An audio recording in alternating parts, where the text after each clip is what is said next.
Resume 9 materi manajemen pendidikan. Materi pertama, konsep dasar manajemen pendidikan. Pengertian konsep dasar manajemen pendidikan merujuk pada prinsip-prinsip dan pendekatan yang digunakan dalam mengelola sistem pendidikan secara efektif.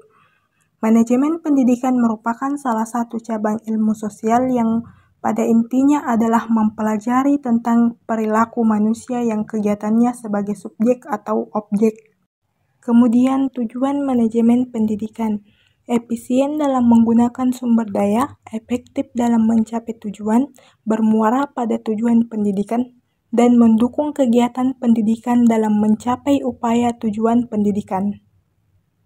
Materi kedua, fungsi administrasi dan manajemen pendidikan. Fungsi administrasi pendidikan yaitu perencanaan, pengorganisasian, pengordinasian, komunikasi, supervisi, kepegawaian, dan pembiayaan.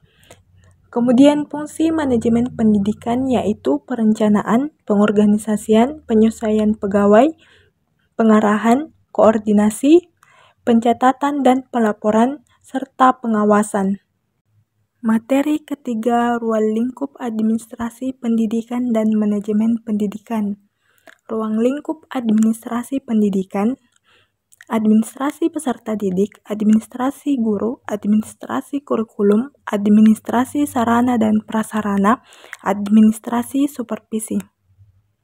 Kemudian ruang lingkup manajemen pendidikan yaitu manajemen peserta didik, manajemen kurikulum, manajemen keuangan atau pembiayaan, manajemen sarana dan prasarana, manajemen humas, dan manajemen layanan khusus.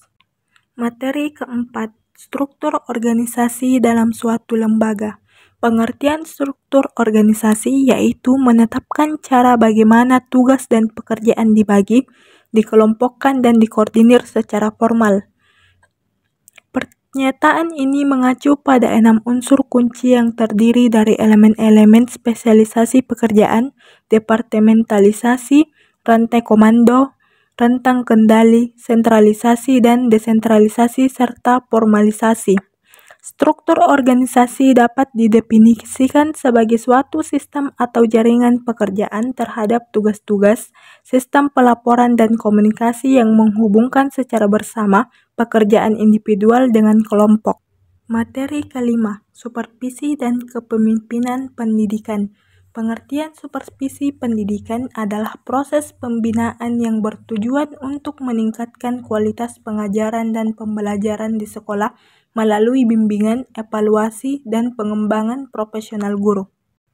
Pengertian kepemimpinan pendidikan yaitu merujuk pada proses di mana seorang pemimpin seperti kepala sekolah, pengawas, atau administrator pendidikan memimpin dan mengelola lembaga pendidikan untuk mencapai tujuan pendidikan yang efektif.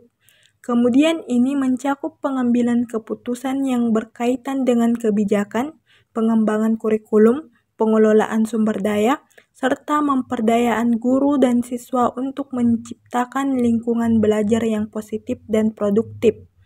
Pemimpin pendidikan bertanggung jawab untuk memastikan kualitas pendidikan yang optimal dan mendukung perkembangan akademik serta karakter siswa. Materi keenam, kepala sekolah sebagai administrator dan supervisor. Kepala sekolah sebagai pemimpin sebuah lembaga pendidikan mempunyai tugas selain bertindak sebagai seorang leader, dia juga bertindak sebagai seorang administrator bagi bawahannya.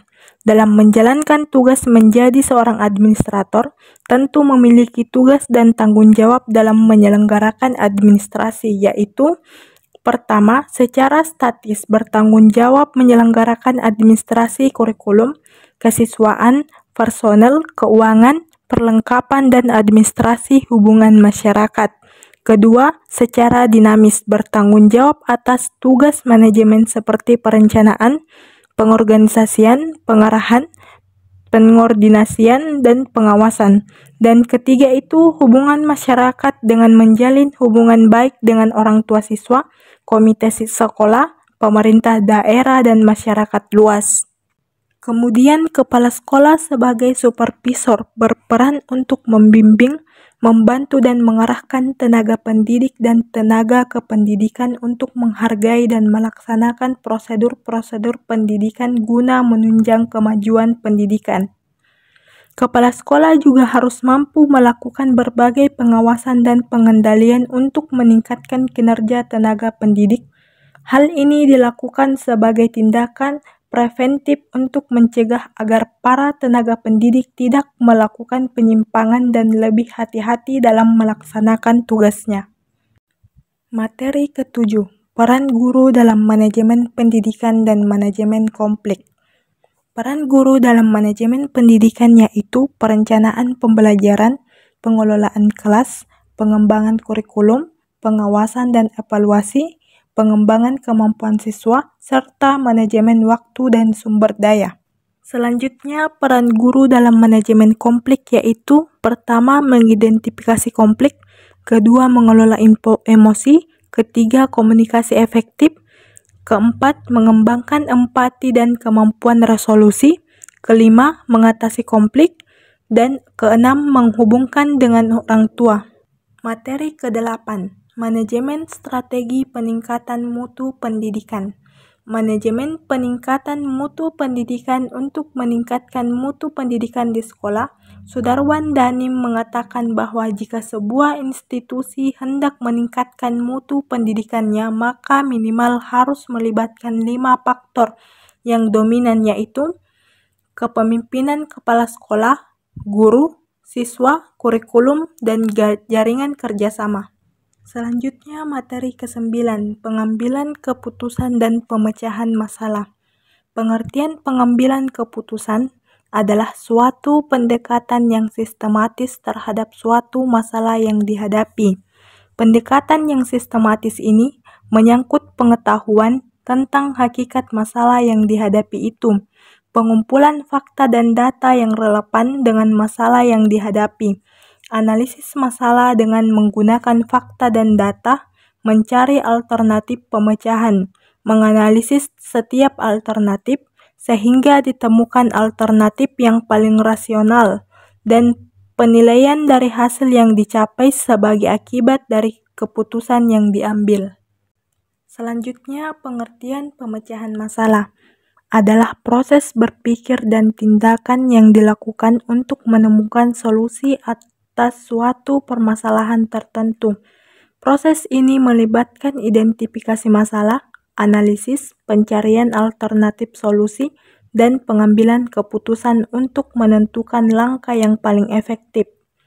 Pemecahan masalah seringkali dianggap sebagai keterampilan penting yang digunakan dalam berbagai bidang seperti pendidikan, bisnis, dan kehidupan sehari-hari, karena membantu individu atau kelompok untuk mencapai tujuan yang diinginkan meskipun dihadapkan pada hambatan atau tantangan.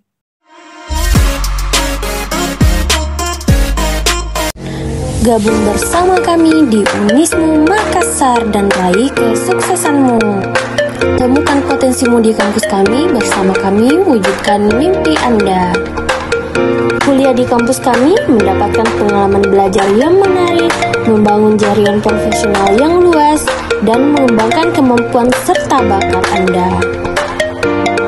Kampus terbaik dengan dosen berpengalaman dan berkualitas.